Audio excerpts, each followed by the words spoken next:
मैंने कहा था खेल खत्म हो चुका है। क्योंकि असल डॉक्यूमेंट्स अब मेरे पास हैं तो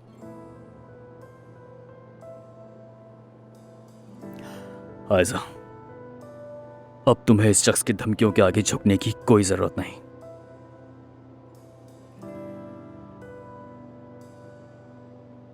उमर, मैं आयजा, बहुत हो गया। अब तुम्हें डरने की कोई जरूरत नहीं।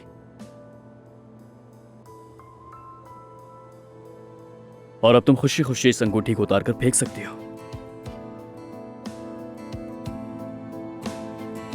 क्या सोच रही हो?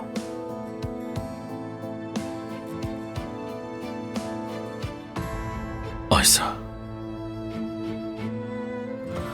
ऐसी हरकत बिल्कुल मत करना। क्या तुम्हें अब भी शर्म नहीं आ रही मेहमत? आयजा, इस बेईमानी रिश्ते को खत्म करने का वक्त आ गया है।